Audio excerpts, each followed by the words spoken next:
अगर आपको कहानी पसंद आए तो चैनल को लाइक, सब्सक्राइब एंड सपोर्ट करें। शहर की तंगलियों में रहने वाली नेहा एक सीधी सादी और शांत स्वभाव की लड़की थी। वह रोज़ की तरह कॉलेज से घर लौट रही थी जब रास्ते में कुछ लड़के उसे घेर कर खड़े हो गए। इनमें सबसे आगे रवि था, जो पिछले कई महीनों से उसे तंग कर रहा था। अरे नेहा, इतनी जल्दी क्या है? रवि ने रास्ता रोकते हुए कहा। नेहा ने घबरा कर इधर उधर देखा, लेकिन वहाँ कोई नहीं था जो उसकी मदद कर सके। उसने एक बार फिर चुपचाप वहाँ से निकलने की कोशिश की, लेकिन रवि और उसके दोस्त हंसते हुए उसको चारों ओर से घूमने लगे। हमसे इतना दूर क्यों भागती हो? एक बार प्यार से बात कर लो, रवि ने बेहयाई से कहा। पहले भी कई बार नेहा ने यह सब सह लिया था, लेकिन आज उसके अंदर कुछ टूट गया। उसने एक कदम पीछे लिया। आंखों में आंसू थे, लेकिन चेहरे पर गुस्से की लकीरें भी साफ दिखाई दे रही थी। उसने उसी वक्त फैसला कर लिया, अब वो नहीं। नेहा सीधे घर गई और अपने माता पिता को सब कुछ बता दिया। पिता को गुस्सा आया, लेकिन उन्होंने चुप रहने की सलाह दी।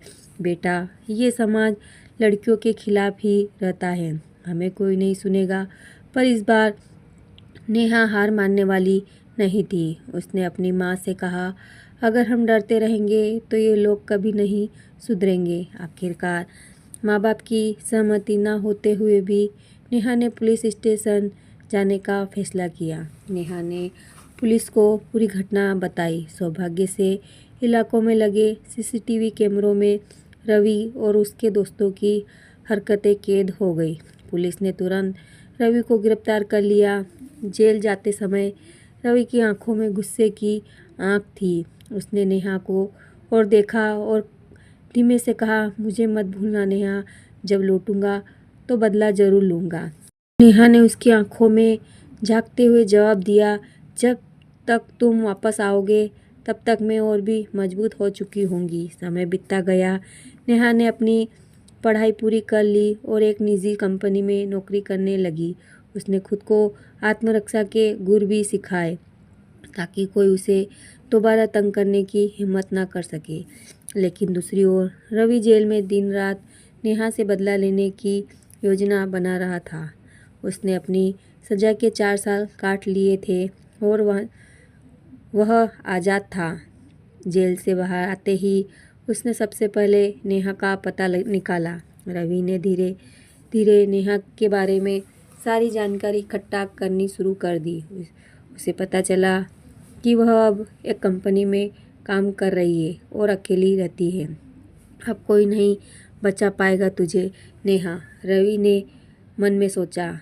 उसने अपने पुराने दोस्तों को इकट्ठा किया और कहा, अब वक्त आ गया है उससे सबक सिखाने का। नेहा को अचानक एक अनजान नंबर से फ़ोन आया। नेहा, याद है तुझे? मैं लौट आया हूँ, अब देख तेरा क्या हाल करता हूँ। नेहा की आंखों में हल्का डर था, लेकिन उसने खुद को संभाल लिया। उसने फ़ोन काटा और अपने दोस्त रोहित को बुलाया, जो पुलिस इंस्पेक्टर था। रवि अब नेहा का पीछा करने लगा। ऑफिस से घर जाते समय वह उसे सड़क के किनारे खड़ा मिल जाता। कभी कभी फ़ोन पर मैसेज भेजता, भाग सकती है लेकिन बच नहीं सकती। नेहा के लिए सब डर कोई नई बात नहीं थी, लेकिन अब उसने देखा कि उसके अपार्टमेंट के बाहर किसी की परछाई है तो उसका दिल जोर से धड़क उठा। रवि की धमकियों के बाद यह पहली बार था जब उसे लगा कि कोई सच में उसे करीब है। उसने धीरे से पर्दे को हटाया, देखा कोई खड़ा था, लेकिन चेहरा छिपा हुआ था। कौन है वहाँ? नेहा ने हिम्मत जुटाकर पूछा। कोई जवाब नहीं आया, लेकिन तभी उसे अपने दरवाजे के नीचे एक छोटा सा कागज़ का टुकड़ा गिरता हुआ दिखा। उसने धीरे से दरवाज़ा खोला और कागज़ उठाया। उसमें सिर्फ एक ही लाइन लिखी थी, अब खेल शुरू है नेहा। अब खेल शुरू हुआ है नेहा। नेहा समझ चुकी थी कि यह सिर्फ धमकी नहीं, बल्कि एक डरावना मानसिक खेल था। उसने अपने दोस्त रोहित को बुलाया जो पुलिस इंस्पेक्टर था। रवि जेल से बाहर आने के बाद सिर्फ धमकियाँ ही नहीं दे रहा बल्कि अब मुझे मानसिक रूप से तोड़ने की कोशिश कर रहा है। रोहित ने गहरी सांस ली और कहा, हमें चालाकी से काम लेना होगा वरना वह और ख़तरनाक हो सकता है। उस रात नेहा के कमरे की खिड़की पर किसी ने पत्थर मारा। जब उसने बाहर देखा तो कोई नहीं था, लेकिन ज़मीन पर एक और कागज़ पड़ा था। अब डर लग रहा है। रवि अब सिर्फ सामने नहीं आ रहा था बल्कि हर जगह नेहा के करीब रहने लगा था। अभी ऑफिस में उसके कंप्यूटर स्क्रीन पर अजीब मैसेज दिखते। कभी उसे लगता कि कोई उसे फॉलो कर रहा है, लेकिन जब पलट कर देखती है तो कोई नहीं होता। एक रात उसने अपार्टमेंट की बिजली की फिश उड़ गए और पूरा घर अंधेरे में डूब गया। नेहा अब समझ चुकी थी कि यह सिर्फ बदला नहीं है बल्कि रवि उसे मानसिक रूप से कमज़ोर करने की कोशिश कर रहा था। अगर मैं डर गई तो यह खेल वही जीत जाएगा। नेहा ने अब तय किया कि उसे रवि को उसी की तरीके से हराना होगा। एक मानसिक खेल खेलकर उसने रोहित की मदद से एक प्लान बनाया। एक रात नेहा ने रवि को फ़ोन किया और कहा, मुझे मिलना है तुमसे। शायद तुम्हारी नफ़रत सही थी, शायद मैं गलत थी। रवि ने सोचा कि नेहा डर गई है। बिल्कुल, नेहा मिलते हैं लेकिन अकेले में। मुस्कुराई। यह वही गलती थी जो रवि करने जा रहा था। रवि एक सुनसान जगह पर इंतज़ार कर रहा था। चारों ओर अंधेरा था, सिर्फ स्ट्रीट लाइट की हल्की रोशनी थी। नेहा वहाँ पहुँची तो आखिरकार तू डर गई, रवि ने घमंड से कहा। नेहा मुस्कुराई। डर और बहादुरी में बस एक फ़र्क होता है। रवि बहादुर वही है जो अपने डर से भागे नहीं बल्कि उसे ख़त्म कर दे। रवि हंसा। बहुत बड़ी बड़ी बातें कर रही है, लेकिन मैं अब तुझे वो दर्द दूंगा जो तुझे हर पल तड़पाएगा। नेहा ने उसकी ओर देखा और कहा, पहले खुद को देख लो। उसने चारों ओर देखा। यह वही जगह है जहाँ से पुलिस पहले उसे गिरफ्तार करने आई थी। और तभी झाड़ियों के पीछे पुलिस निकली।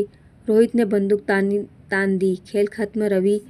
रवि समझ गया कि वह फंस चुका है, लेकिन वह इतनी आसानी से हार मानने वालों में से नहीं था।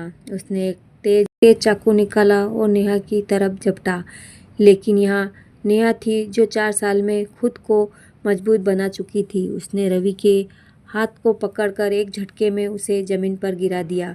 तूने सोचा था कि मैं वही डरपोक लड़की रहूँगी जो 4 साल पहले थी, नेहा ने कहा।